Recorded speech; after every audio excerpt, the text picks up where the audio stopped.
Hey everybody, and welcome back to the Firefighters podcast. Today the podcast jumps into the world of physical challenges, charity work, engagement, and supporting and acknowledging the wider family that is the fire service. I'm joined by Simon Thompson, and we're going to hear all about his story. But before we jump in there, let's hear from our Firefighters podcast family. A big thanks once again to our partner Blue Light Card. Now, Blue Light Card, they work to recognise the hard work and commitment of those individuals carrying out some of the most important jobs in our community by offering members an amazing selection of online and in-store discounts at over 15,000, that's right, 15,000 commercial partners across the UK. I strongly encourage you to head over to bluelightcard.co.uk. I mean, me and my family have been investing in some tech recently. Now, of course, we headed over to Blue Light Card like we always do to check what discounts were available. We upgraded our Sky package, got like 25% off. Bought my daughter an iPad the other month, and we got an Apple saving as well from Blue Light Card. And all of our phone contracts with O2 as well. And yeah, that's right, Blue Light Card have got us a discount, looking after us every single direction we turn. My strong encouragement is do not make a financial decision, do not make a purchase without checking out bluelightcard.co.uk. A massive thank you to William Wood Watches, a long-term partner of the podcast. Now, I'm a massive fan of this brand. I've had my Valiant watch now for probably 2 years, and I get so many mentions on it. If you're somebody that's into their firefighting history, if you're somebody that likes something classy, something sharp, but also something functional, then you've got to head over to williamwoodwatches.com. If you're an emergency services geek, you love your fire service memorabilia, the authenticity that's behind this brand is absolutely incredible. It's all based around the owner, Johnny, and his grandfather, who was in the fire service for 25 years. He won commendations for his bravery and passed away, after which Johnny started the brand, and this is now the legacy of his grandfather. One of the really memorable acts of William was actually on the 29th of June 1966, when he and 3 fellow firefighters saved 5 small children, aged between 5 and 1, from a severe house fire. And you feel that a lot when you look at the watches. For example, the straps. I mean, that's always the one that really gets the mention when people see it and they go, hey, that's such a unique piece. The red fire hose that I have on my straps are made from hose used by the London Fire Brigade. That iconic red strap comes from hose that's been in the service for a minimum of 10 years. I'm talking stuff that's getting thrown down the street at road traffic collisions, it's getting hauled up the side of buildings. You know, it's actually been in there in the thick of it. And you can see this on the markings as well. Mine's got some black markings around the edging of it, where it's obviously been impregnated with a chemical of some form at some point on an incident. You know, it's actually been out there on the front line. But I mean, they've also got it in the yellow, the green, the blue. So no matter what watch you belong to at your service somewhere across the world, you can make it personal to you. Now, the Valiant collection I've got is such a stunning piece. It's got the Super Luminova on all the dials, so day or night you'll still be able to see what you're doing, still glance at it on the middle of the night at a job and still get the time. I was also surprised when I was swimming at night the other week. That obviously awoke underwater as well.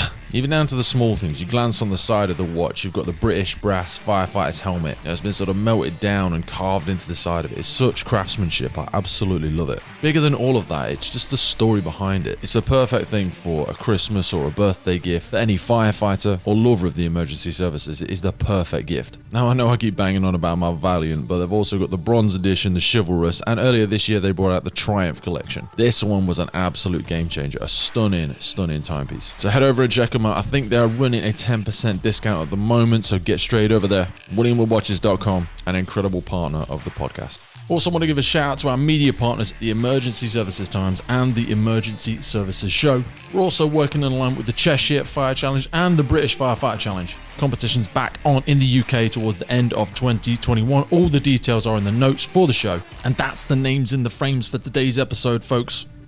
So without further ado, let's jump in there and listen to Simon. Simon's undertaken one hell of a challenge, and it's a pretty inspiring episode as an example for people that can achieve some pretty heroic stuff by implementing small but significant daily challenges.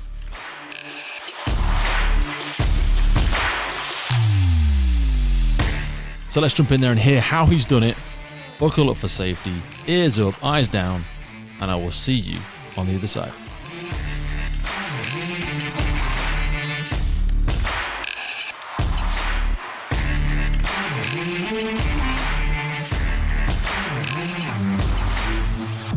You sound great and you look even better. Oh, well, likewise. How you doing? All right? I'm fantastic, brother.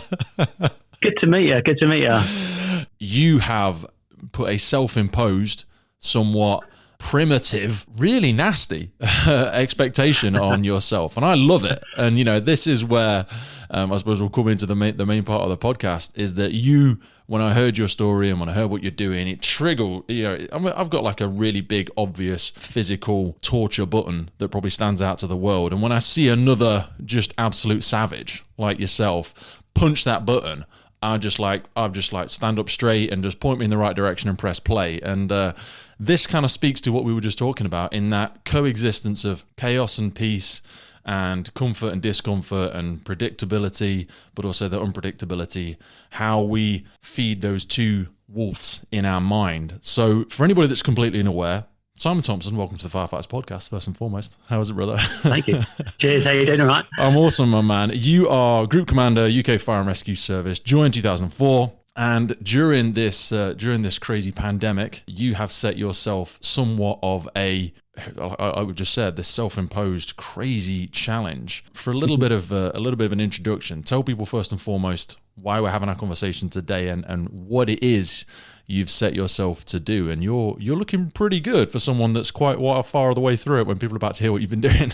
Yeah, thanks. No, cheers. So yeah, I suppose through this lockdown, from the 1st of December, I started this challenge. So I'm planning to do 44,597 press-ups between the 1st of December. Because you didn't say it wrong, but people might think they've heard it wrong. Yeah, 44,597 press-ups. 44,000. Yeah. 1,000. Yeah. That is 597. Wow. Okay. Yep. Just so people have got that one. So I started off on December 1st. And I plan to finish by May the 4th, because obviously it's a really significant date for us in the fire service community. It's Star Wars Day, isn't it? So it is, yeah, exactly, yeah. No. So we, So I kind of thought, yeah, let's just do it, and sort of started punching some numbers around. It basically means that I do 350 press ups a day, 6 days a week. And I try and give myself a rest day. I had someone tell me ages ago it's really important to have rest and recovery days. I never really ever took that concept in. Just wanted to punish yourself and just get on with things. So yeah. In practice, some of the rest days have gone, if I'm honest with you, because some days you kind of go, actually, I'm a little bit behind. A couple of crazy days over Christmas with some floodings locally that knocked the progress back a little bit. But yeah, so far I've done 31,425. to this second. So I've done a couple hundred this morning, and I'll finish off with a few more. So when we were talking about this, I've written down, and you'll see me continue to glance off to the right, because my head, I had to control myself, because I went into the physical training aspect, then I went into my rehab world, then I went into this accountability world, and there's so many places I want to go with this. But just can we just close the loop on why are you doing it? Because you're doing it for quite a good cause as well.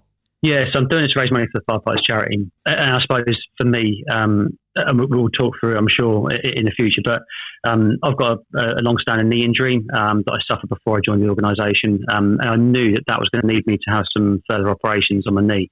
And back, 10 years ago now, I had to go back to the Firefighters charity home. I had to have a clean-up operation, which sounded nice and simple. But at the point where I was walking into the operations theatre, having already spoken to my boss and said, I'll be back in a couple of weeks, so everything will be all sorted. They then said, what do you do for a job? And I was like, I'm a firefighter. And I was like, yeah, 4 or 5 months off minimum. And it kind of hit me like a bombshell. And I certainly sort of went into the operation thinking I'll be back in a couple of weeks, because it's just a quick clean-up operation, to, oh, wow, hang on a second, this is really impacted. So I had 3 weeks down at Harkham House in 2011. And ever since then, I've always had this hankering, and it's taken me absolutely ages to come up with something that I felt was right and worthwhile doing. I kind of had some crazy thoughts around trying to do some cycle challenges and stuff, doing all different things like that. Running probably always out of the equation. I'd love to do the London Marathon or something like that, but just the training, I think, would knacker my knee up completely. So I kind of I sort of stumbled across something like this and thought, yeah, I'm in lockdown, and started trying to do some stuff as we entered lockdown, take some accountability, and try to actually use the lockdown as an opportunity to say, now, hang on a second, just pick yourself up and get on with something, get some physical fitness back, get into the power of habit. And I kind of wanted to I wanted to do something. And to be honest with you, when I first started, I thought, I'm not sure if it's big enough. I'm not sure people are going to really look at this and think that's challenging. And I had a couple of days, I suppose, where I sort of done a couple hundred a day and thought, yeah, that's all right.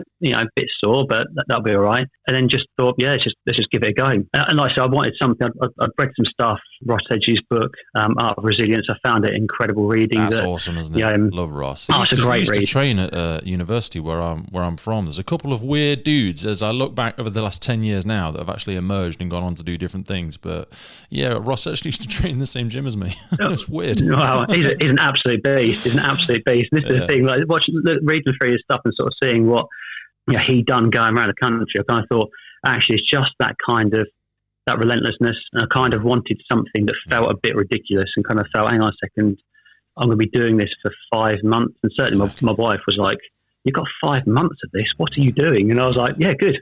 Because just to paraphrase from that book, because you're absolutely right in what you say, but for anybody that perhaps hasn't read it, he speaks a lot about the fact that it's nothing to do with swimming. And people are like, well, hang on a minute, Pete. No, you're ridiculous. I've seen the thing. He swims around the country. But he'll say himself, as anybody that goes to look at it or hears the audiobook, he says, it's can you get in the water every day? Just can you keep getting in the water? Because sometimes with the tides and all this sort of stuff, and your challenge is similar in ways with incidents, family demands. You've done this through Christmas. You've done this through a pandemic, and also your role within the emergency services can be very mentally and physically challenging at times. So it's more that consistency and not allowing yourself to slip into the trick of, well, it was quite easy today. Maybe I'll go for more. It's more that, like you said, you spoke about habit, resistance, resilience, and consistency more than anything else. So I totally hear you, but sorry, I just wanted to give people that idea. If they haven't read the book, they should all go read it, by the way. You should read it. Yeah, you should read it. It's a good book. Yeah, and absolutely. I think, and that's the key. I think that we all find ourselves in this absolutely mad world where there's so many different triggers and pushes and pulls from different parts of your life. Personal life. People have found things very, very challenging through this period of time for a number of different reasons. Working from home has been fantastic for some, been horrendous for others. I found myself working from home just because of the fact that that's what we're doing there to try and make sure that we're protecting the front line as best we possibly can. And even those going into stations, really, really tough through this period of time. And so I think it's kind of, I say it's that release, it's that opportunity to kind of go, no, you know what, actually, get yourself up, get moving. And I think one of your previous guests, Ryan Barrett, mentioned about the fact that just getting up, getting going, get moving, like get progressing through the day. And that's kind of, I suppose, certainly how I've sort of tried to take this is, if I can get up and I can get 100, 150 done before I've even had breakfast in the morning, happy days, at least I've started the day on the right foot. If I can use that moment there to ask about motivation, because motivation is a tricky one, and people say, I'd love to get motivated to do a challenge like what Simon's doing. Motivation's a bit of a trick in my personal, and you referenced Ryan, and you're right, a number of guests have spoken about this, about how you can reverse the calculation, if you know what I mean. Most people think motivation plus idea equals result or equals the win or equals whatever. But you can change it round. It's the same as like 2 add 1 is 3, but 1 add 2 is also 3. You can mess about with it. Because if you just start, like you say, getting up in the morning and just beginning, irrespective of how you might feel mentally, if you can push a few buttons in your life that are reliable anchors, you can manipulate yourself into a situation and almost enter that flow, if you will, for anybody that's familiar with that term and perhaps has read some books in and around flow. You can get yourself into that, even if you don't quite feel it. Do you know what I mean? I'm sure people may have asked you that, Simon, how do you feel motivated every day?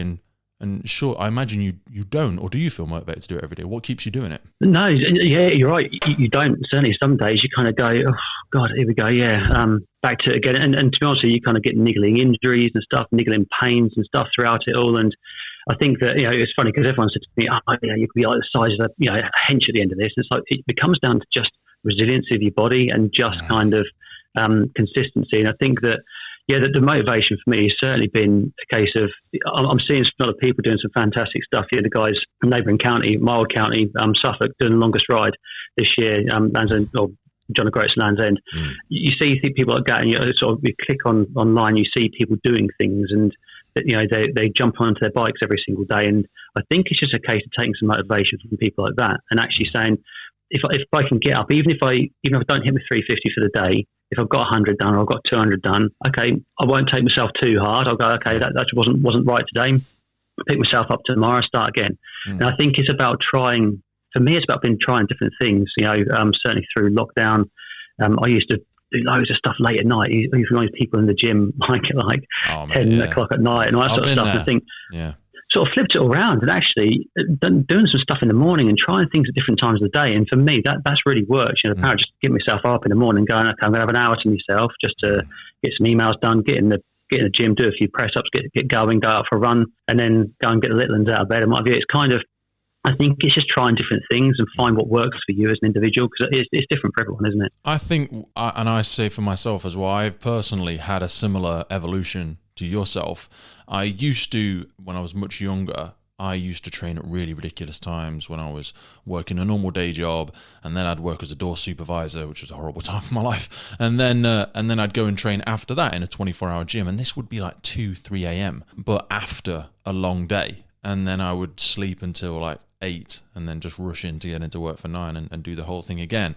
Because I think we've been guilty as a society of idolizing the burning the midnight oil, you're a hard worker, getting after it, yeah, stay hungry, blah, blah, blah, you know, all that sort of stuff. And it's really not very healthy, you know, when you think about your circadian rhythm and how we should naturally rise and fall with daylight, because we're still, depending on how you sit in the evolutionary debate, most people will feel and agree that we have evolved from our primates, and we should rise and fall with the sun, and that's how we like to operate. And I found myself, when I started getting up early in the morning, that was the time when I really started to get a lot more progress in my life, and going to bed earlier at night and not feeling guilty about putting the kids to bed and then literally going straight to bed myself. And, you know, I'd spend some time with my wife in bed, cuddling or doing whatever else we chose to do, and then feeling okay to go to sleep at like 9, half 9. Because at all due respect, unless you are working the stock market, very few people are getting anything productive done after about 9 p.m. at night. You're not. And equally, just your return on investment at that time of the night, because you're not very effective. You know, you synapses, you're not firing very well. You're forcing it or doping it with caffeine or something like that. You're not really very effective. Whereas getting up in the morning, it's arguably more difficult, because we like to champion that working late at night. But actually, the real challenge for me was getting up early and then flowing into the day, being really selfish with my time for the first hour. I'd be super productive, and then I was the best version of myself when my children would wake up, like you referenced then. I'd be there, I'd have the breakfast, you know, bowls out, and I'd greet them. I always used to say to myself, I'd be like, and I'm not the greatest dad in the world, but how would the greatest dad in the world greet their kids in the morning? And I tried to, you know, fake it till you make it. And I tried to do that. Whether I felt amazing in the morning or not, that was going to be the first interaction. My daughter, with her angelic blonde hair, she's wandering down the stairs with a blanket and with a teddy. She wanders into the kitchen, you know, props up a stool. Says, "Morning, Daddy." Right, what would my first words be to her if I was the dad that I say I want to be and the dad that I say I value? That's the better version of me, rather than the guy that was working till 11 or midnight and then just getting up groggy as hell, or passing her and patting her on the head as I leave the house, which I'm sure a lot of parents do, and I'm not going to vilify that, but I love what you say there, and I think that's a wonderful revolution to have come to.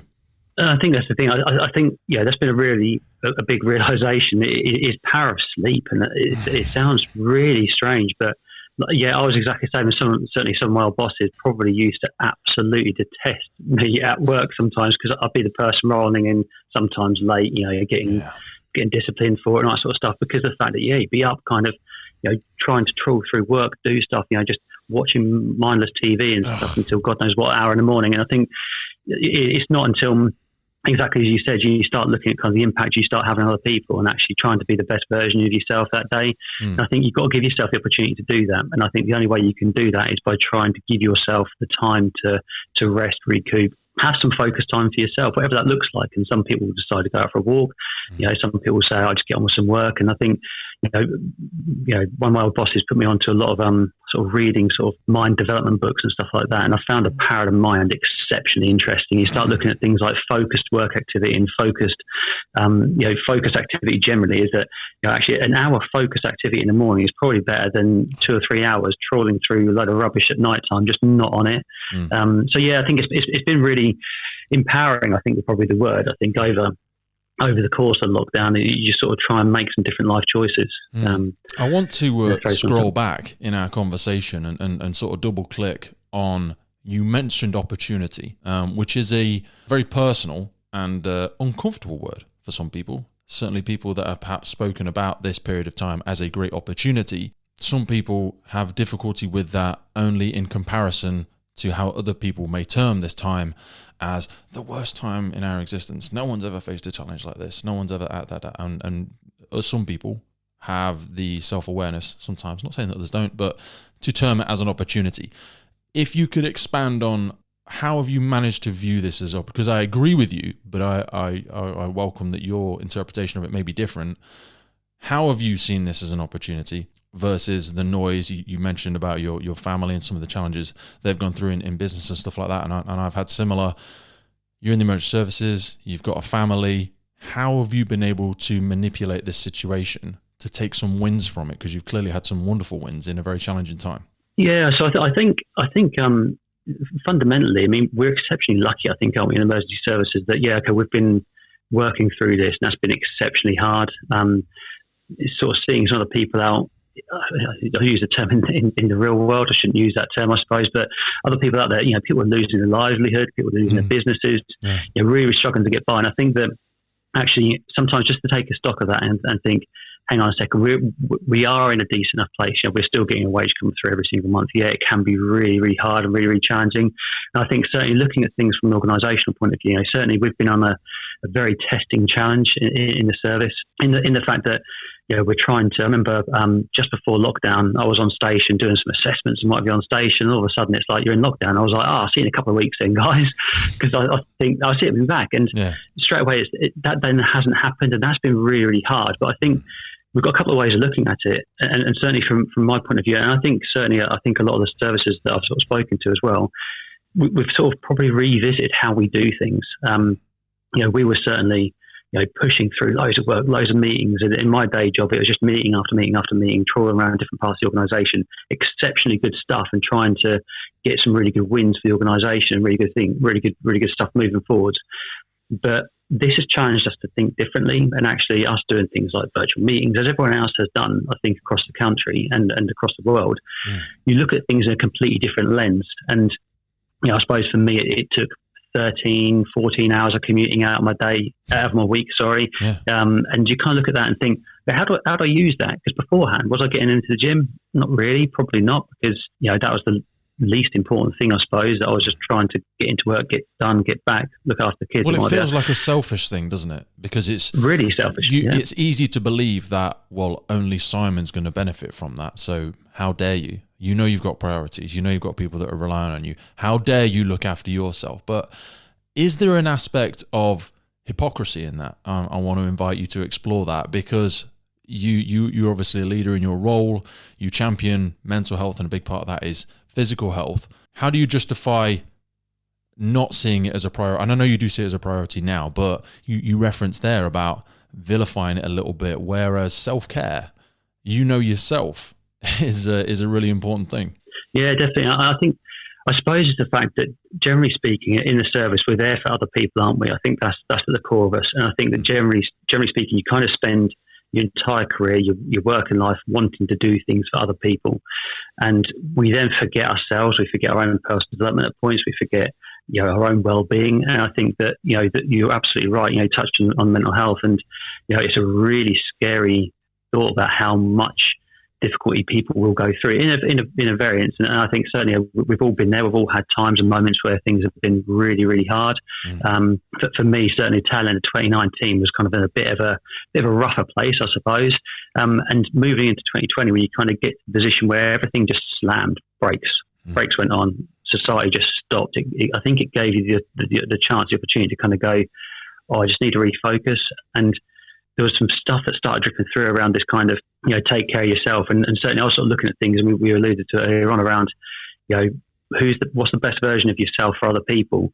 And when it started sinking in a little bit, I thought, there's really something in that. There's something in taking time for myself to try and be the best version of myself. If I can get up and I'm not fueled with just caffeine every single day, dragging myself into work, being miserable as anything, but actually I can get myself up in the morning, get out for a run, feel really good, get the endorphins going through your body, go into work and actually go into work with a massive smiley face. I think that has a massive impact on other people around you.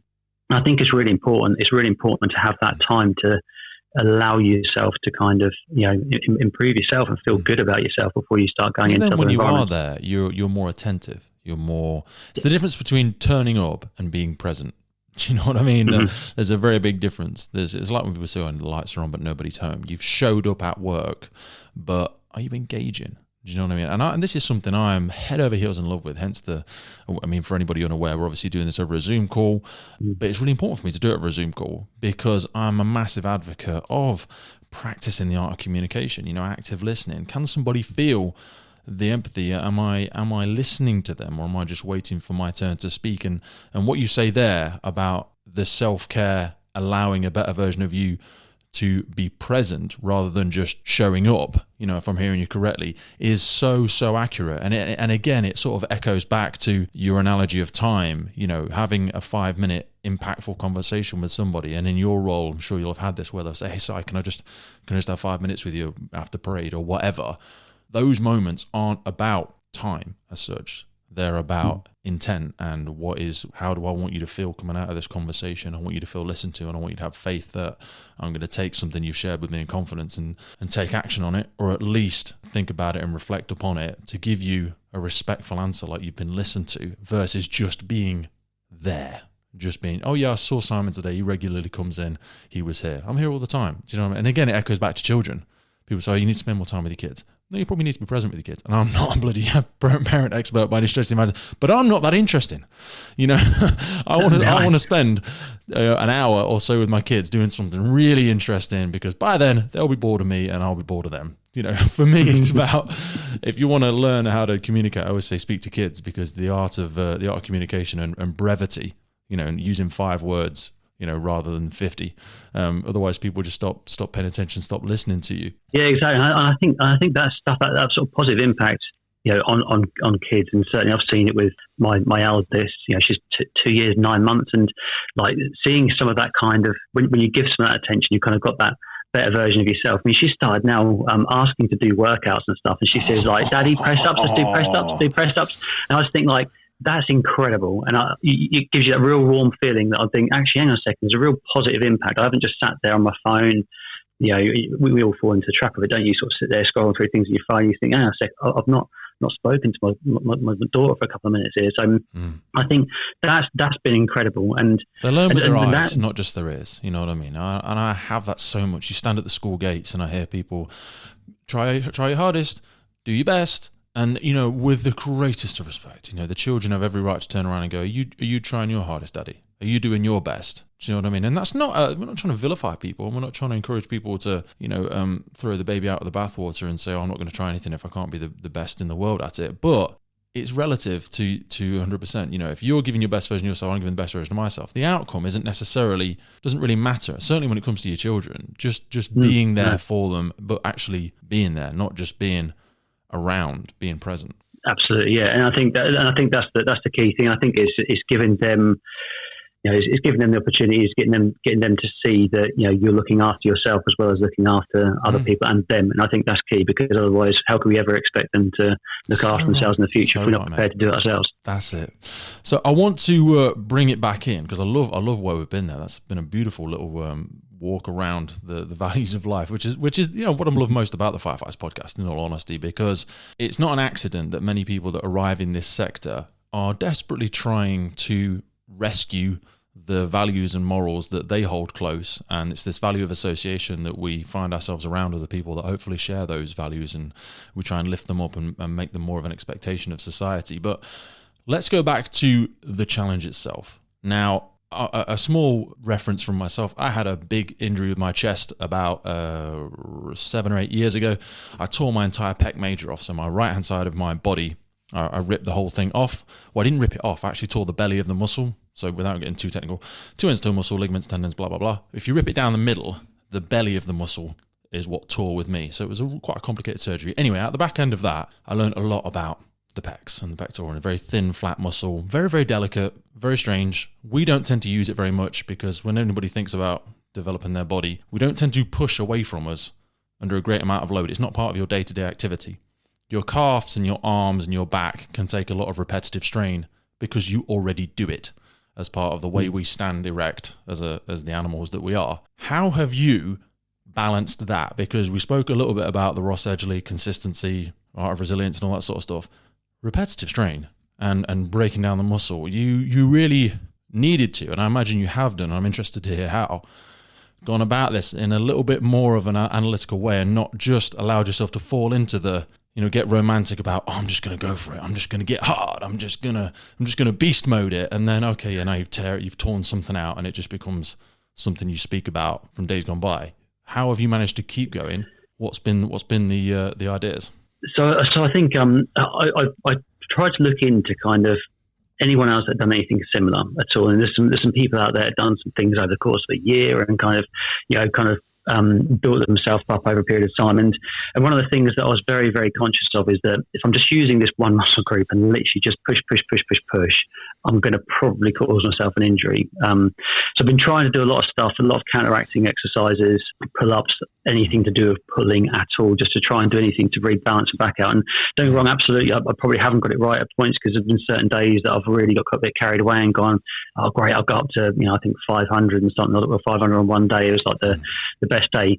But then you start feeling it the following day. And I think to start off with, start getting some things like, wrist pains and what have you, pains in your elbows, pains in your shoulders. I had a period of time where I had went and got some acupuncture, which is the first time I've ever had to do that, just because my back started playing up a little bit. But a lot of that was probably also linked that through this, I've been trying to maintain my normal training regime. So, trying to go out for running, cycling, anything else that I can probably do, just because, again, it's about that all body fitness, I suppose. Yeah. And and certainly the osteopath went, he was great, and he gave me lots of stretches to try and do. I spent a lot of my time just in a door frame, literally just like leaning into a door frame. And through meetings, if I'm off video, I can just put my headphones in, listen to the meeting. I'll be leaning into a door frame and stuff, just trying to stretch myself. So I think, there's been plenty of stretches. Mobility is a massive part. Mobility and range of movement, sort of without getting too technical, rotator cuff, scapula. You spoke about balance, those push-pull movements, because you've got to be so cautious about not causing any chronic long-term postural problems with constantly breaking down and repairing, predominantly for simple terms, the front part of your body without doing anything with traps, everything trying to pull through and balance that scapular abduction. So it's great that you've gone about that, because no matter how even the David Gogginses of the world just break down over time, because persistence is great, but it does come at a cost if you don't, it's not about training hard all the time, it's about training smarter, and you've clearly gone about that in the right way. Yeah, and I think that's the thing. And I think certainly, like I said, in those days when you sit thinking I could probably get a few extras out, and there's been times like over Christmas, I fell behind by probably about 400 or 500. I took a day and a half off, and you fall behind because you're doing 350 a day. I had a couple of days where I was operating really busy. Scary number. And you then start thinking, I've got to try and pick these up somewhere now. Where are they? And so you drop the odd rest day and what have you, which is absolutely fine. You kind of go, okay, right, but you can get quite carried away and go, okay, I'm just going to go and smash out 500 a day. I'm just going to try and do a big number, but then you then really pay for it. 2 or 3 days later on. And I think it's around that consistency. It's been about that longevity of it all. I know this is a long challenge. I know it's kind of, it's going to lead itself up as long as I can get to the position I finish at the right time. And I think obviously that number, I mentioned the number 44,000, that number itself, the significance of that number is it represents every member of staff that works in England Fire and Rescue Service. And that was really key for me right at the beginning, was that I wanted to do something that recognised everybody within the fire service community. So this isn't just frontline workers for people's awareness. You are the sort of person that is very aware and appreciative of all of our support staff and how we very much are a fire service family, as much as people give lip service to that term. Yours is a great example of it. Absolutely, yeah. That's the thing, professional support staff, I certainly couldn't do my job without them. My wife, she works in control, so I get to see sometimes firsthand how really difficult and challenging that is, sat in the control room. Certainly I could never do it. There's absolutely no chance. But yeah, so I want to try and do something that incorporated all of that. So yeah, that's where that number comes from. And yeah, like I said, it's been about longevity. It's been about, getting that habit, getting yourself knuckled down, trying to keep yourself fit and active through it as well. So how have you broken it down? I know you've said about what your daily count is. How does that manifest itself in I'm just going to go and bang out half an hour, just get myself away? Is it headphones on and they are sets of what? How do we break it down? So sets of 25 I normally achieve. And there's quite a few people that said to me, oh, you must be able to do much more sets now. The problem is because you don't get the rest time, I realised it just hasn't happened because I still feel a bit sore from the day before. So yeah, sets of 25. For me, normally in the morning, I try and get 100, 150 done before I've had breakfast. And actually, I think... Which is a lovely number. That's 6 sets. It's a lovely number. Yeah, it's good. Yeah, nice. just to get yourself going, in my view. And I think then through the day, it's a case of, we all know what it's like, through meetings. We sat down at a meeting or we sat down, doing something on your computer. We get ourselves up and try and have a walk around. Whether our watch tells us you've got to get up and stand up for a period of time or whatever it is. And it's just a case of actually, let's just jump down and do a couple of sets and just pick on through the day. And if I can get to the point, it hasn't happened every single day, I must say. If I can get to the point, I'll get to time I have dinner and put the little into bed and I kind of think I've got another 100 to do. That's quite good. There's been some nights that, you just don't physically start until 3, 4 o'clock in the afternoon. You're thinking, right, I've got to try and drag out and you're finishing at 10, half 10. But because you're starting again at 6 in the morning, it's like, so it's trying just to eke them out, get few little blocks done. So yes, S25 has been the way forward for me, really. Do you think there's some irony as well? Because I'll be honest with you, I've got a little interval timer on my tablet that I have sat next to. So I'm on a standing desk now, because this is another just a real efficiency gain in terms of working out for me, in terms of doing work, because I work a lot in my study. Standing desks, just an absolute game changer. If you haven't got one, anybody that's listening, get yourself a standing desk. You can even just make one at home. Do you know what I mean? Just get the desk you've got and put a couple of blocks of wood under it and take it up by 2 feet or something like that. Massive game changer. Interval timer. I know I struggle to concentrate, and there's plenty of studies out there. The magic number is about 35, 40 minutes. You struggle to concentrate on a specific task for any longer than that. I'm not that good. I'm about 20 minutes. So what I do is every 20 minutes, I put 20-minute timers on my thing. And every 20 minutes it goes off. I'll drop down and I'll either hit 10, 15 burpees or I'll hit 10, 20 press-ups or something like that. And some people hear that and go, oh yeah, well that's why you don't get loads of work done, Pete. And I'll actually get more done because it gives me that unplug. It raises my heart rate again. It changes levels. I get that change in the mindset. And also it's really nice that after I've done 2 hours worth of work, I'll also have done 150 press-ups or something like that because I'll have got in 6 sets and I'll have accidentally thrown a bit of a workout in there. And I feel good. I feel more mobile. And my daughter... we've got a playroom right next to this study, and she hears the timer going off, and she'll be like drawing on her book, or she'll be playing with something, and she'll just hear her go. She's 8 years of age. Down you get, Daddy, and as the timer just pings off, and I like it. And again, it's practice what you preach. And sometimes she'll come in with me, and she'll go, "Oh, Daddy, you're always doing burpees. Why don't you do something different?" Because again, with the chest injury, I tend not to do press ups. But when I heard about yours, I was like, you know what? I might try and do. I'm not quite gonna take on the 44,000. I would never. I don't think I could, to be honest, with the injury. But it's really important for people to get that down. So I want to ask you about the nutrition aspect. We're not going to get too technical in it, but you've got to be able to recover. You can't just be putting mud in the fuel tank and expect the vehicle to perform. So have you always been quite good at that, and have you had to adapt anything, and maybe even hydration as well? Yeah, no, I've always been. I wouldn't say rubbish. I think that I was kind of a bit in the past. I suppose I've gone to the gym and I'd go and absolutely beast myself. I jump on a treadmill or something, jump on a bike, hammer myself, and then think, it's great. I can go and sort of smash a pizza down my face now, and I feel all right. And so my nutrition probably hasn't ever been the A game. And I think that over this, really, really tried to focus on refuel and loads of water, trying to make sure that. What does loads and loads of water mean? Sorry to interrupt you. What does loads of water mean for people? Well, I suppose for me, I was a number of pints. There's this magic number, isn't it? About sort of 2-3 litres of water a day, etc. And I think certainly from my point of view, I've never. It's an element that I've been more interested in certainly recently, trying to look at the right fuels. I'm really intrigued around the whole kind of post-workout fueling, etc. I'd never done any of that stuff before. It just hadn't. So much fun, and I know people hear that and they're like, "You've lost me there." Fun, you've lost me, like an oxymoron. It's like workout fun or nutrition, but it can't be. But just hydration. Do you know what I mean? Without getting too technical, our mind, for one, sits in a bucket of fluid. To make it nice and simple for people.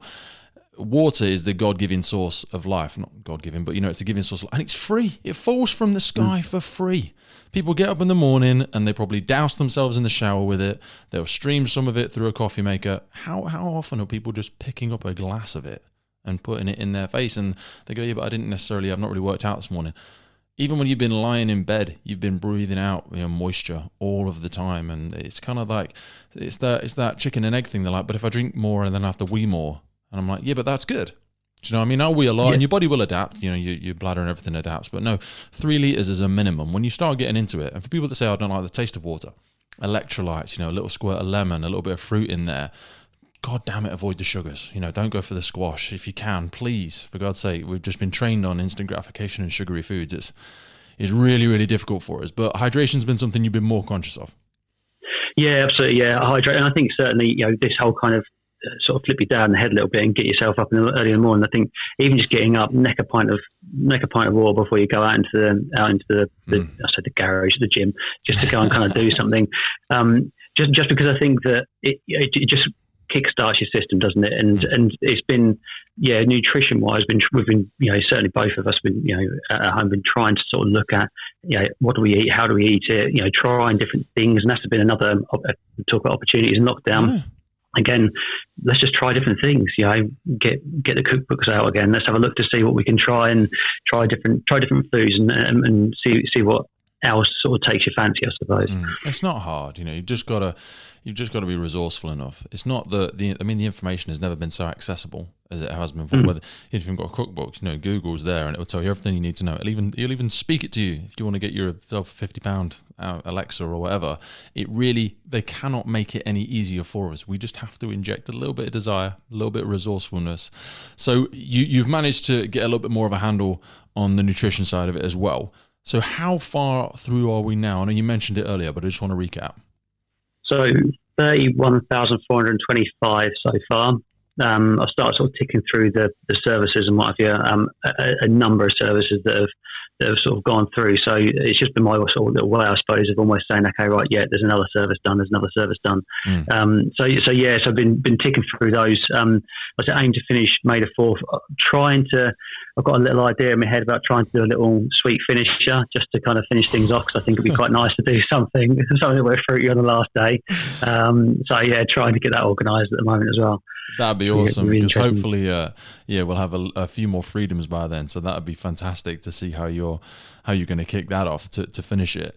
So I want to talk about the role that you do professionally now, because during our conversations leading up to this, I learned a little bit more about some of the breadth of experience you've had within the fire service, and more specific, your HAZMAT role, which I think is something that we've not necessarily touched upon within the podcast before. So for people that are unfamiliar with that, and I think it's one of those real specialist subjects, I know you've gone off and done all sorts of qualifications as part of your operational role, but that's one that a lot of people aren't too familiar with. So what is it, and how do we utilize it in the service? So the HMEPO, or the HAZMAT advisor, Hazard Materials Environmental Protection Officer is what that stands for. I undertook that role up until fairly recently. I've had to sort of hand that badge back, unfortunately, but I took that role on. Also managed to get the Detection, Identification and Monitoring Officer ticket as well. So we share, in Cambridgeshire, we share our response with Essex for the Eastern region.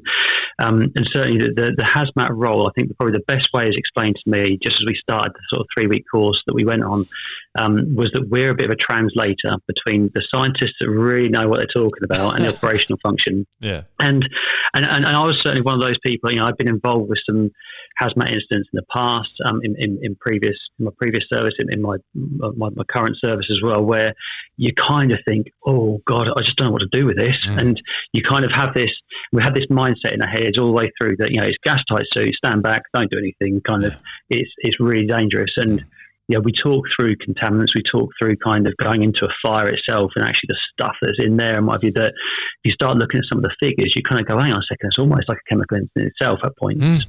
No, it can be, but that's scary for people, because we don't know enough about it, or do we know enough? It just scares us. Exactly, and I think that's the thing. And certainly when through the courses, we probably never deal with just a single, or very rarely deal with just a single element that's just been tipped out. We deal with something that's gone wrong. We deal with a process potentially gone wrong.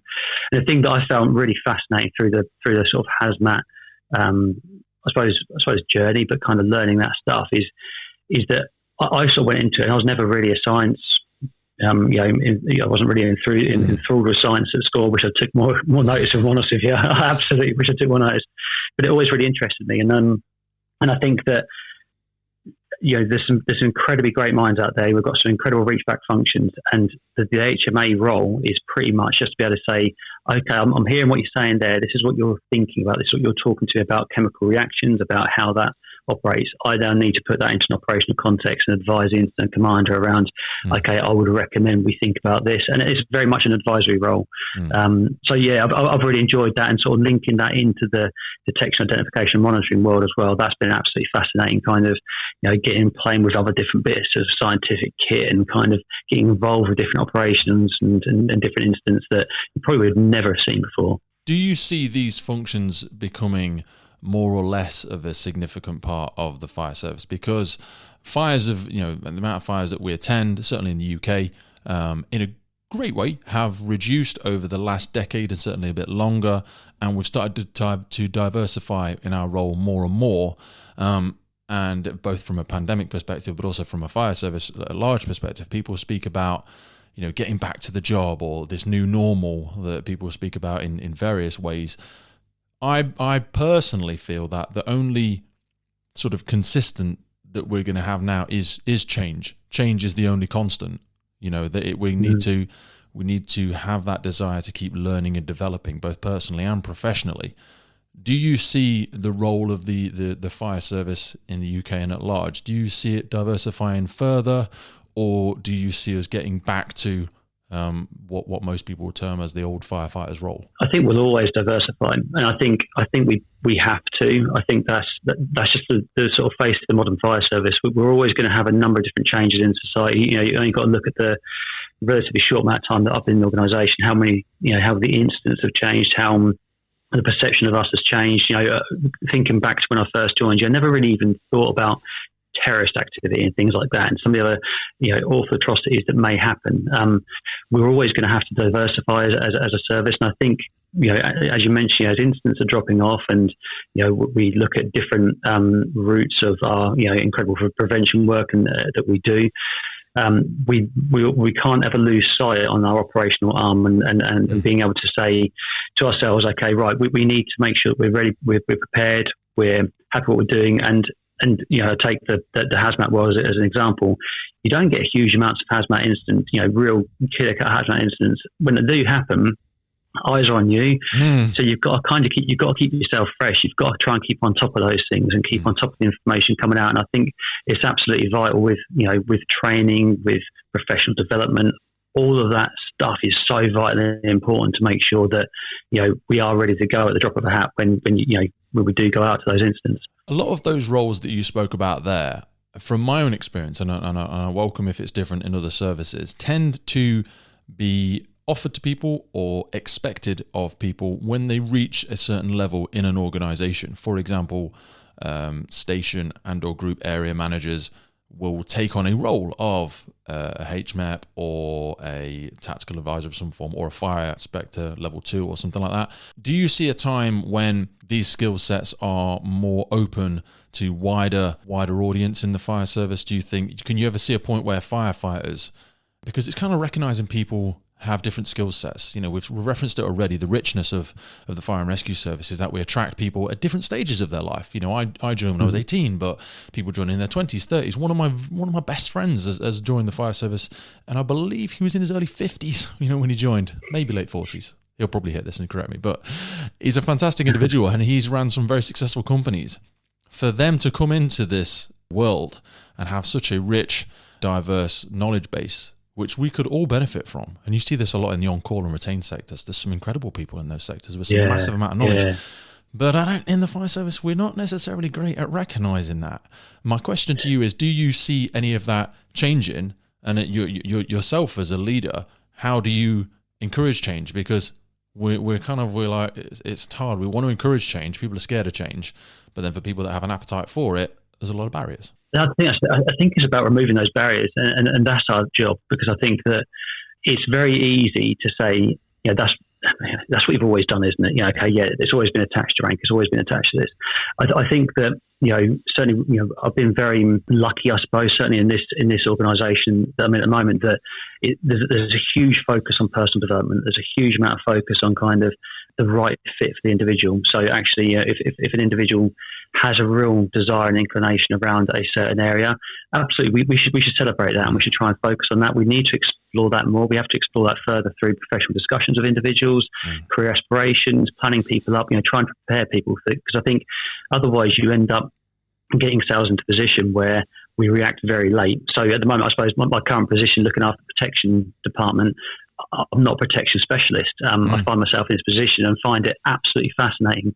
But I have a real desire that I think, and coming from operational function, my protection knowledge was really low, and everyone used to talk about, it's the dark arts, it's the dark arts. We've got individuals that as well. And this is the thing, and people use the term, but I think it couldn't be fundamentally more important. How buildings behave within fire. The expectations that we have against our operational crews. We need to be able to set them up, and we've got individuals that firefighter level right the way through that are really, really keen and actually say, I'm really interested in that. I really fancy a bit of fire protection. And crew commanders all over the countries that run successful construction companies outside of the service, and even electric, and everyone has a firefighter with a second job, men and women, and you think, God, what a valuable skill set. You've invested in yourself personally at no cost to the fire service. But we can forgive ignorance in retrospect. Do you know what I mean? But when we've had this moment, as you reference now, of acknowledgement, we go, I've had that moment of realization. I did that wrong. It's a little bit like saying, I drink too much alcohol. You can't, right? Okay, great. Okay, not great, but you can't just keep referencing it. You can't just go, I really should drink less. I really should drink less. And we can't keep saying, we really should remove some of these barriers. Wait a minute, I'm in the position. not saying you, but I write the policies, whoever this person may be. At a certain point, you find yourself in a room where you go, oh, hang on a minute, we are the people making these decisions. What is stopping us? Is it our fear of change? Do we just want to give it lip service? And you're right, and I acknowledge that there are those flickers. We're starting to see those sparks of desire for personal development, and there's some incentives and there's some temporary positions existing in certain roles, and even just our approach to learning and development, calling it learning and development in a lot of sectors rather than training school, calling it personnel rather than human resources. And I know these are just names, but it's another indicator that suggests we're moving to a more conscious approach to treating people as much more than just a resource. Absolutely, and I think that's the thing, is there's people with exceptional ideas. We need to be ideas driven. We need to allow people to bring those forward. And we've probably all experienced in a time where people sort of say, "Okay, thank you very much." Pardon the term, back in your box. Keep your ideas to yourself. Thank you very much. And I think that luckily is moving away. And I think that I think it's about mutual respect, isn't it? Certainly, for me, I always sort of think that if someone comes to me with a great idea, happy days, we should celebrate that. We need to move on with that. We need to try and think of any way that we can try and do it. Sometimes we won't be able to. Sometimes it's just that we can't physically get something done. Yeah. Great. But we've got to explore things. I think we've got to have that mutual respect across the whole service to be able to say, bring ideas forward, throw ideas forward, because if we start trampling on people's ideas at the outset, people go, okay, I won't bother then. I'll just sit back and you can't keep giving ideas. Giving ideas is like throwing pennies into a well. If you don't hear any splash back, you're just going to stop throwing pennies. You're just going to stop doing it. And this isn't about say, oh yeah, I gave Simon the idea and he's done nothing with it. Well, hang on a minute. I'm here to, I'm a facilitator. I'm here to acknowledge and empower you, remove barriers. Absolutely. And a lot of these aren't about money. Do you know what I mean? We're not writing blank checks, number one, but number two, a lot of these are inexpensive. A lot of the changes, a lot of the best things about the fire service are all geared around behavioural change anyway. It's about not having the resources to do our job. It's just about the way we do it. And the very nature of who we are professional problem solvers. So we're pretty resourceful people if you just remove some of the cultural aspects that hamstring people's desire to take action on their resourcefulness. that's exactly right.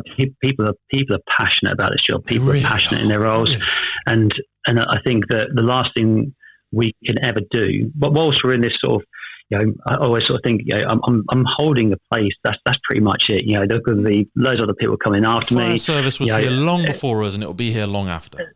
Exactly, and all we can do is to try and be a good guardian for this at this present moment, and effectively look after it, nurture it, try and encourage, move things along as best we possibly can. I think, my whole career has been based on change. I've always looked at, I've moved services, moved around different stations, and it's not just because of the fact that I've kind of gone, I don't really want to be there.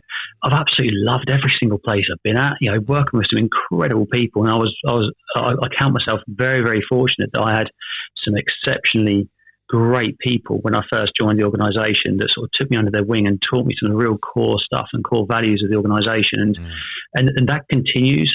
And I think that, I guess the thing we've all got to try and, do, preaching out now, but I think what's really important is sort of looking at how we can carry on trying to better ourselves, again, not just for ourselves, but for everyone else around us. How can we better things for our team? How can we support each other? And be very mindful that everyone's got their individuality, everyone's got their own different opinions and different processes and what have you.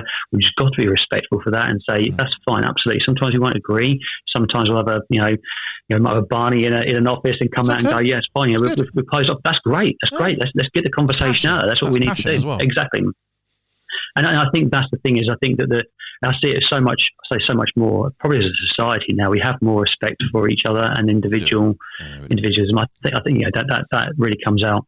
And it is, you're right. There's aspects there I hear of being more accepting, but also being a little bit more selfish. And we've referenced it. I would like to change the way people see the word selfish, because it's vilified quite a lot. But if you selfishly do a little bit of personal development, and even if you're just turning the temperature up 1 or 2 degrees on your own personal standards, or just banging off the proverbial rust in your own values and your own expectations of what you're capable of, that inevitably turns up the temperature in the room.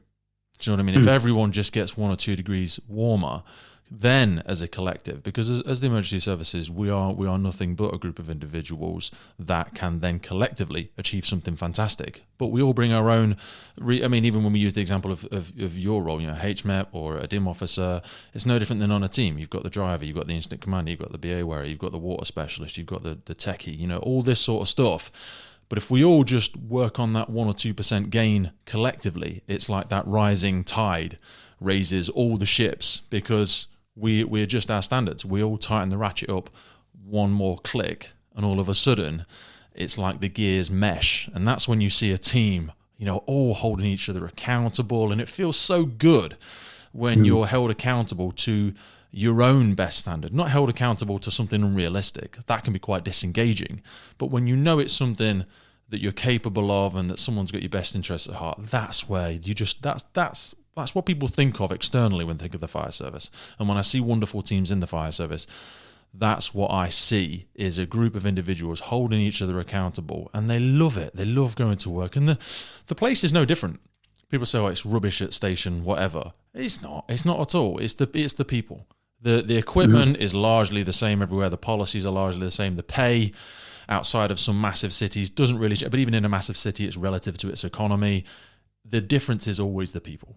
It's always the people. And that is largely in our control. We try and moan about the policies, we try and moan about COVID, we try and moan about the pensions or whatever, largely outside of our control. The difference I feel between those who love the job and those who struggle with it on a daily basis is the people they're surrounded themselves with and where they're choosing to place their focus.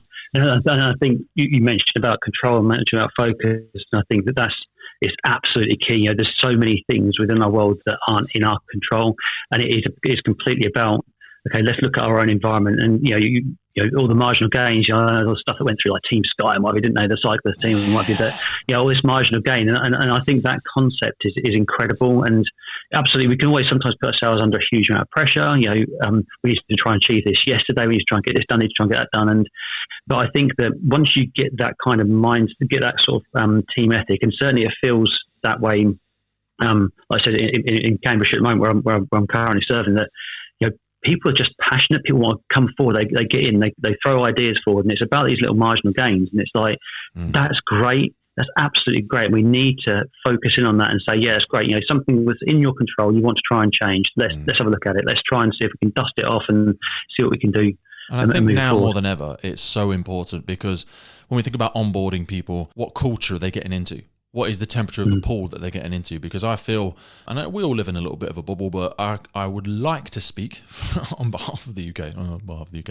I feel like there's a lot of recruitment going on across the UK at the moment. I don't know how it is where you are. I've seen some big surges, certainly around the East Midlands, around where I live. There's a lot of recruitment going on. There's a lot of people we're onboarding. Now, historically, when you see recruitment process of 20, 30 people, it's no better or worse because every individual is important, but it's a bit like you're being thrown a ball and you dropped it and you're like, well, okay, that process wasn't great, but there was only 20, 30 people. We're having a lot of recruitment now. A couple of hundred people entering different fire services all over the UK. I know in our service, there's been a massive shift. It's something like 40% of the operational personnel are going to have transitioned over about a 3 or 4 year period, which is a very large number in a very short period of time. Consider when you think of the cultural aspect, a culture taking between 3 and 5 years to develop. This is where you really need to pay attention, because I'm about to throw a lot of balls at you very quickly, and I would love for you not to drop many of them at all, because we invest a lot in people. We really do, from training to protection to even just emotionally. We give a lot of time and we invest into people. So I think now, we've got a lot of demands. I get it. There's so many, everything's a priority, but the people aspect, and that's why, it's why I love the podcast. It's why I love connecting with people like you, because we need to see this as a priority. The fire service, it's just a thing. It's just a name and it's just a badge. People say, oh no, it's more than that. Yes, it is more than that, because of the people that are in it. Yeah, it's just a thing. It's not made great because of what it's called. It's made great because of the people that are in it. Let's not just say that. Let's do it. And I love to see that, and I love to see people like yourselves in a position where you can act on that, and you are acting on it. Exactly, and you're completely right. I mean, we've had a huge change, a huge shift in experience in the organisation, and will it slow down? I suppose it slowed down very marginally for us, I guess, recently. But we've had a massive change. Even points you sort of find yourself wandering out to stations that you've been on, and you kind of go, oh my God, where have all these people come from? They've completely changed. And certainly even worse now through lockdown, I sort of suddenly go back onto a station. There's a couple more people joined. We've had people join through COVID. I changed my job through COVID. And people that have been in it 8 years, they're like the old hand on the watch now. Yeah. They've been in less than a decade. And you're like, whoa. Yeah, and it's absolutely mad. And this is the thing, and you think like all that incredible experience that has left the building to a certain extent. Like I said, when we talk about opportunity, we have this amazing opportunity for the culture of the organisation, for the culture of the service to make it what we want it to be. And certainly, like I said, we went through a huge journey around kind of personal development, looking at different programs and stuff that invite people in to start thinking about kind of engaging development, but in a different way. There's development all day long, but like you said about the equipment will always be there. Pick up a set of cutters. You can always talk through a set of cutters, look at cutting. I think we hide behind that. We hide behind it sometimes, because it's not easy, but it's easier because we're good at it. I suppose it's the really naturally fun bit, isn't it? It's the bit that you kind of join your job for. And you think, I'm getting paid to cut a car up or to jump into a smoke-filled building, and kind of like incredible, absolutely amazing times. There's people that pay good money to come and do that, isn't there? And that's the thing. And I don't want to change that. I know we don't want to change that. No, never. And that's the thing and that's really important. We focus a lot of, and rightly so, value time on doing that stuff. But there's also the other part, actually, the part when we're all sat there around together, how people behave, how people are acting, how people engage with each other, in my view. And that's challenging. And certainly within a culture like the fire service, where you might be, and certainly at the moment, you're in a bit of a hot box situation where you're either detached from each other, you haven't got that face-to-face contact, you haven't got the opportunity to bounce off each other. We've certainly experienced that as an organisation, that even just having a chat with someone in the corridor over a cup of coffee as you're walking past them, or just seeing other people, apart from my 2-year-old smacking me in the head every day, just seeing other people and engaging with them. And that's why I think so there's been a huge push, certainly over the last 10 years or so in our service, where it's been really focused around people and personal development and understanding. And that's certainly where I mentioned earlier on, real desire for myself to understand sort of how the mind works, how kind of you can interact with other people, and what things that I will do that might impact others. And Yeah, that's been really, really important, I think. And I think that will continue to be a really important focus for us as a service, I think, or as services across the country. And we don't open our brains up to that sort of stuff enough. We don't spend enough time just saying, we don't celebrate enough either way. We don't celebrate each other enough.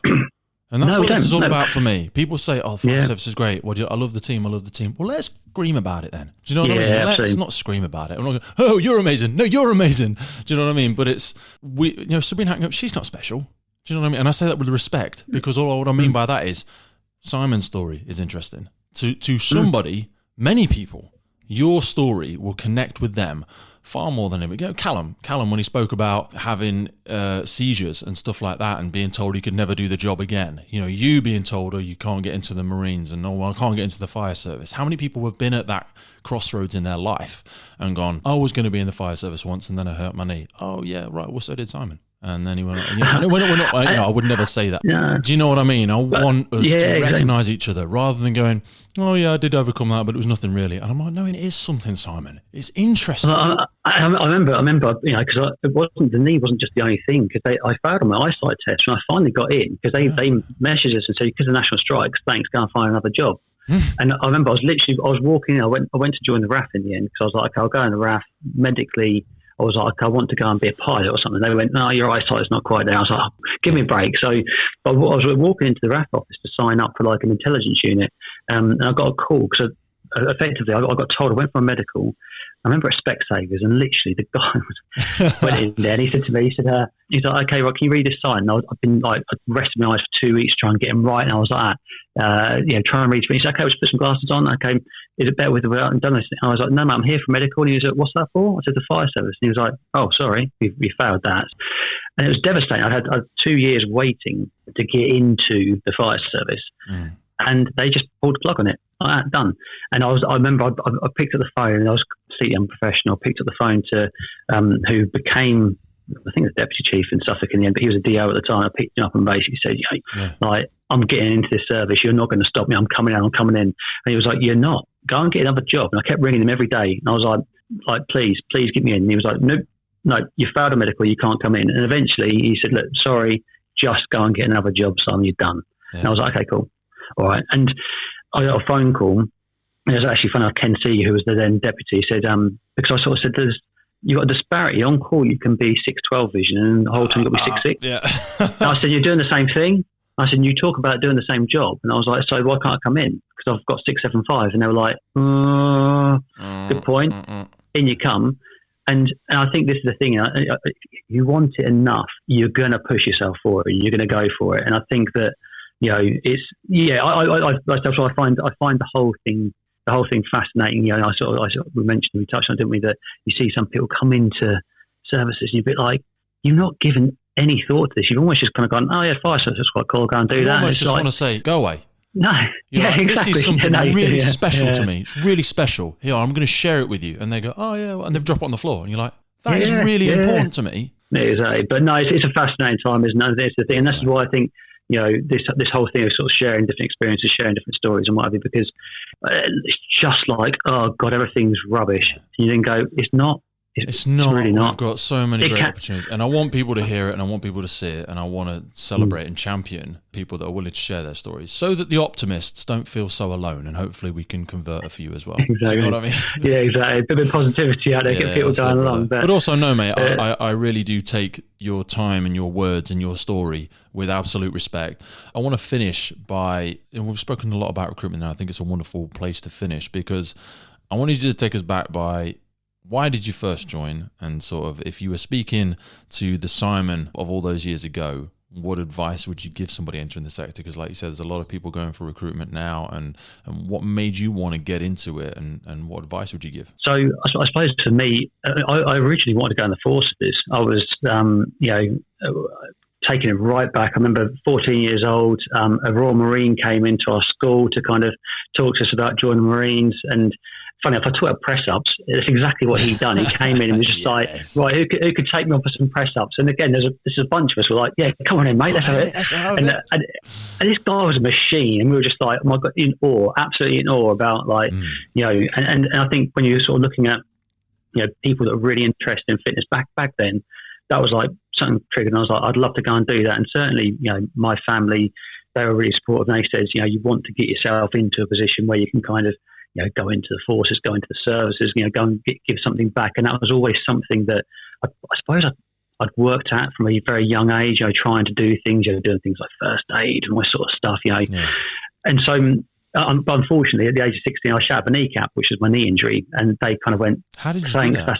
A motorbike accident. Someone pulled in front of me. I just went straight over the top of the car, and it was right at the point where I was doing loads of rugby training, loads of running, like gearing myself up, because I'd applied for the Marines, and they basically said, "Sorry, you've missed the application date. Like, you have to wait a couple of months now." And I was like, "Oh, what am I going to do?" A couple of months for me felt like a lifetime at the age of, I was 16. I was like, I don't know what to do now. And they said, what can you do? I said, I can go to college. And they said, oh, yeah, do it. Go to college and then come in a couple of years. So that's where I went. And within the first couple of months of being at college, traveling back from college one day, the accident happened and it was devastating. You kind of look at it and think, that's it, it's done. And certainly for me, I was then a bit like, what do I do? And one of my friends, who's funny enough now in the same service to me, we sat down at the sixth form one day and he said, I fancy the fire service. At the time, Suffolk were recruiting, and I was like, oh, yeah, you know what? That sounds really interesting. And that was it. And at the point I walked onto a fire station, I walked into a local station, and the guys were incredible. They literally were like, here you come, right, there's a cup of coffee, this is what it's about. Yeah. And I was hooked, absolutely hooked from that point. And I was like, this is what I need to do. So yeah, I think certainly advice, and certainly the bit I went through at the time was, there's loads of issues, going for the fitness test. I remember sitting there in the lecture room, loads of people around me, and there's some real, I was 10.5 stone, I think, 18-year-old kind of tiny little lad. And there's all these big people, and they're going, yeah, I'm going to go to this station, I'm going to go to that station. It was really kind of overwhelming. I was a bit like, oh my God. And went for my medical assessment. They said, oh, you've had a knee operation, you can't do it. And I was like, no, I can. Let me prove to you. And I think when something's that important to you, you need to fight for it. And I think one of the key things for me is, every station out in the country is really accepting of people coming in to understand about the job. And if I was to sort of give any advice to anybody wanting to join the organisation, is do your research. I sit there sometimes in an interview and you ask the question about, what do you understand about the UK Fire and Rescue Service? What do you understand about our fire service? And it's amazing at times that people come in not prepared. And you just think, you're coming for a job. You're coming into a world. You've got to do your research. You've got to spend some time.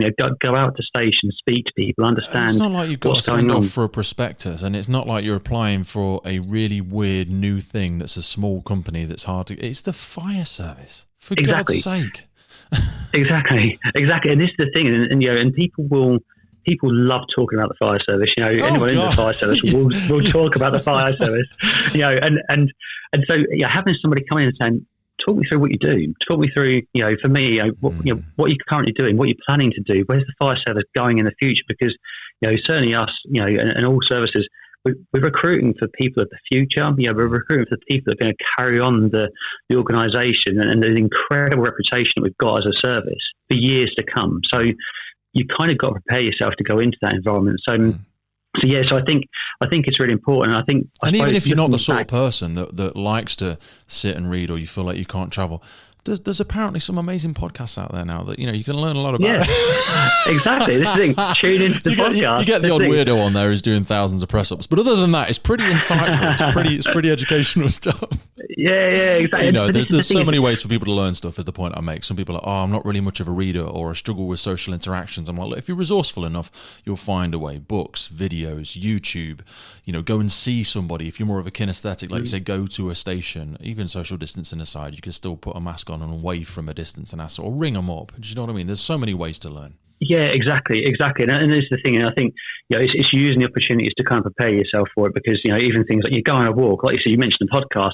Bang your podcast on, go and listen to it. And this is the thing about, we talk about personal development. Use all the opportunity you possibly can to try and better yourself. Even if you're going for a walk. Sabrina Hatton-Cohen, and there's Firewoman, and there's some great books out there. They're really, and people hear books and they switch off. It's really engaging. Some of the stuff is really engaging. It's really interesting, and you can get head over heels in love with it. You just get lost out on a walk. You do another 10 miles just so you can finish the next chapter. Yeah, exactly. And that's the thing. And we don't have a huge amount of time, do we? To sit and read, and it's devastating. We'd love to all have more time to be able to read and do things like that. But use the opportunity to do stuff. And I think certainly, I suppose, looking at looking at everyone joining the organisations now, I think I suppose the biggest thing that's been incredible for me in my journey since I joined in 2004 has been opening my mind to stuff and keeping fresh and current with stuff. Because I think, at the point that I moved services, because my personal life was sort of heading further into Cambridgeshire, and my work life was probably heading further into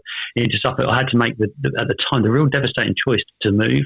I loved Suffolk, absolutely incredible time over there, and equally I love my time in Cambridgeshire. And I think that what's been the most empowering thing is being able to say, okay, I've moved around different stations, had a look at different things, and opens up. And you speak to so many people that have probably done 15, 20, even sometimes 25 years that suddenly go, oh, I've made a move to a different station. I wish I'd have done that 10, 15 years ago. It's not because anybody's better or worse, because if you've not done something, you've not done it. So you go, oh, but no, watch whatever is the best. What is the best? What? Yeah, but you know what? They don't do water, or they don't do swift rail, or they don't do this, or they've just never attended a rope incident, or they're not specialists in community safety because they haven't got that thing on their patch, or they haven't got an airport on their patch.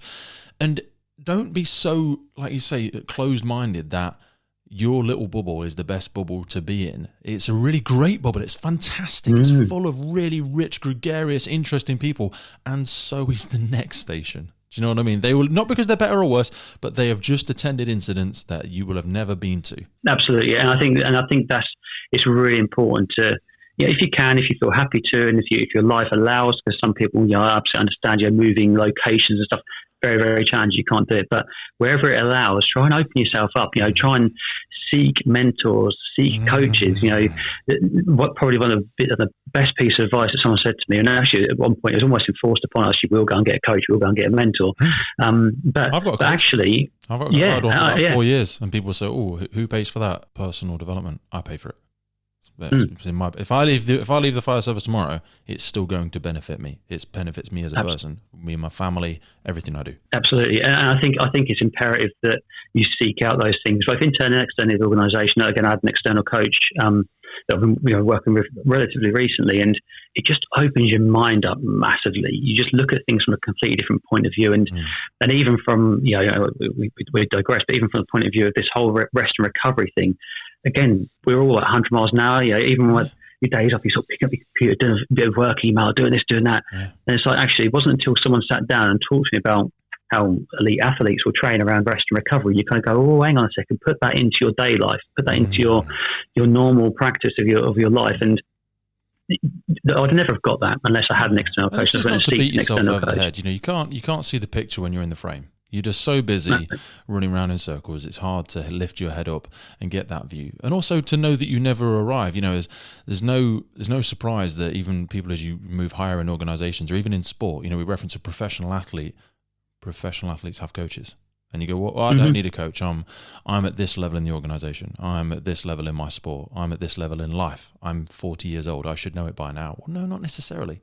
A top athlete has a coach because there's many different aspects to hold them accountable to, but also to reflect upon. It's hard to, even at that level, to have enough self-awareness because you can't see things that other people can see. To hold that proverbial mirror up from somebody else's perspective really helps you see those blind spots. And this is the thing. I think that we've historically, I suppose, fallen into a trap that people sort of see that you get a mentor, you get a coach for promotion processes, and it's like no, it's not about that, because actually people, the career firefighters, they're absolutely incredible, but we need to offer development and professional development and individual development for everyone across the organisation. That's lateral. It's not just vertical.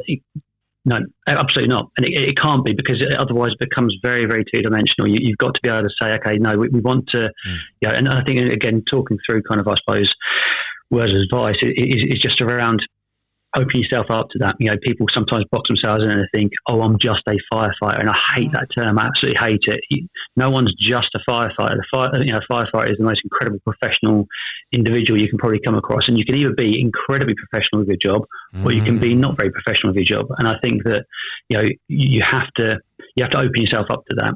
You have to expand your knowledge, expand your opportunity to learn.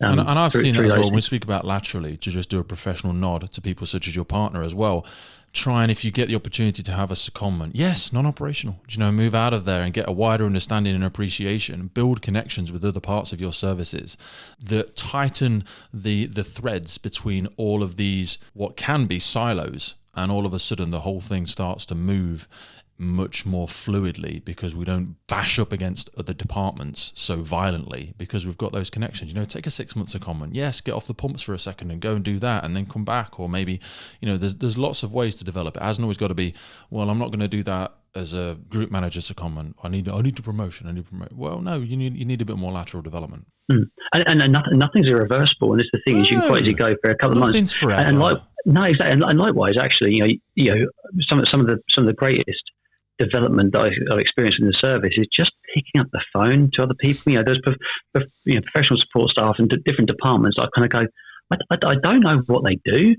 and through the journey, it's like, okay, well, the only way I can learn is I'll pick up the phone and say, have you got an hour? Can we just literally just chat about what you do for a job? And it's incredible. It opens your eyes and you start seeing things from a completely different angle. Because it's very pre-COVID time, one of my favourite things to do with recruits, I've not done it in the last 6 months, even though we've had no recruits on station, but I always love to put in the training diary that we're going to go to control once in a day and once in an evening, just for like a 2-hour window, obviously organise it with the watch, and we just go and sit in the back of the room and ask the odd question, because more often than not, control are the tip of the sword.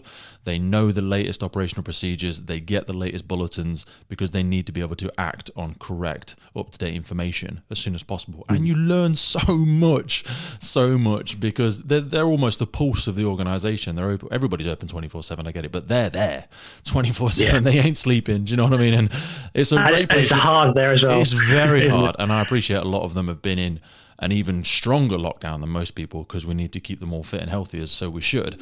But when it reopens up, I'd strongly encourage anybody, if you're on a secondment or if you're on a round robin as a new recruit or something like that, say, hey, can we head over to control? If it's okay, can we organise to go and visit them? And equally, an afternoon in the risk department or an afternoon in the community safety department is really useful, and also acknowledges other people. People like to talk about what they do.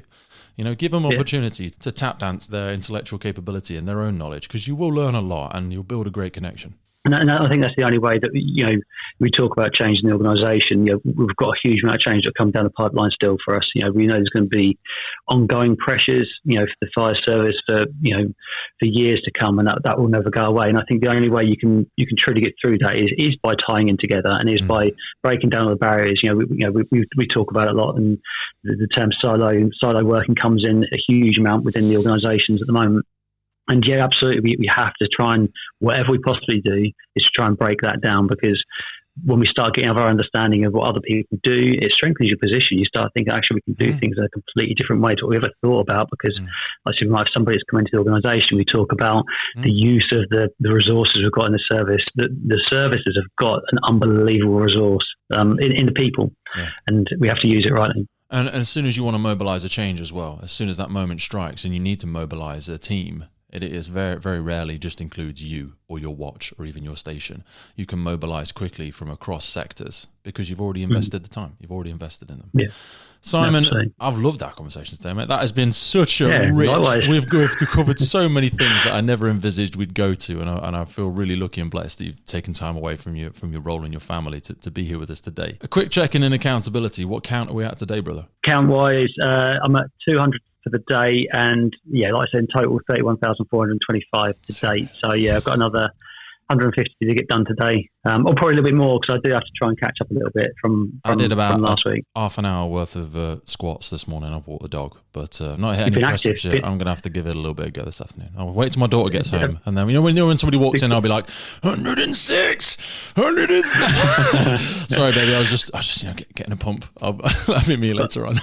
I felt my daughter's been the biggest taskmaster. I called her like a mini Joe Wicks the other day, because she literally said to me, she was like, Daddy, press ups. And I was like, oh, okay, we're going to do that, are we? So I was like, okay, quickly do 25 in video. And she loves the fact that I video them, so she jumps in the frame sometimes. And she's like, okay, let's run. And I'm like, well, okay, so she start running the spot. More press ups. And I'm like, This isn't part of the program. On me.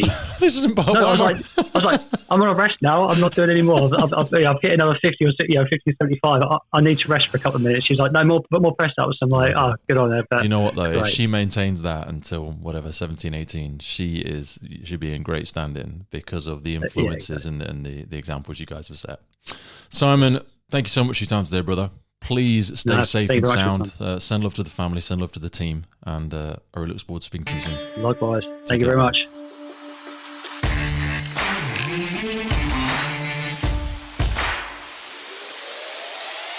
Si, how's it going, my man? Yeah, good, thank you. How's things? I am fantastic, brother. So I saw across all of our social media platforms that you have been victorious. We've just been listening to the challenge that's been ongoing. Back when we spoke, you had up to 33,000 and something else. And I'll be honest, mate, I was worried about you. We still had a long way to go. Yeah, it certainly. There was a few weeks leading up towards the end that things were starting to get a little bit hairy. What was the finisher like? Exactly. I saw you did your final 25 with the team or something. Yeah, so the last operational station I worked at was Cambridge. What I always wanted to try and do was complete the last set with the watch, with those that are currently on the trucks doing the good job. Yeah, it was amazing. And that's the thing. I think the other piece of the puzzle was I wanted to also recognise those that unfortunately didn't see their tour of duty out from 1974. So took it from the point that the fire service reformed. From that point forward, we located 88 members of staff that had tragically lost their lives. So the idea was always a case that we'd try and do something. And the idea of fully kitted burpees, BA, and devastatingly, we've lost 3 members of staff, this last year and a half. So we had those. So there was 91 in total, so 91 burpees. They read through the names, and it's just a really poignant moment, and certainly something to kind of reset you a little bit, I think, on Firefighters Memorial Day, to kind of understand and almost just reflect about how lucky we all are. It's had a really good response, and I think certainly from a fundraising point of view, absolutely buzzing to be able to hit the target and go beyond. Send lots of love to the family, mate. Yeah, absolutely. And I look forward to seeing you soon. Yes, likewise. Take care, Si. Bye-bye. Nice one. Yeah, take care. You really appreciate it. Bye. There you have it, folks. That was my conversation with Simon Thompson. God, that chat went everywhere, didn't it? When you just meet one of those people and you just can't help but try and put the world to rights.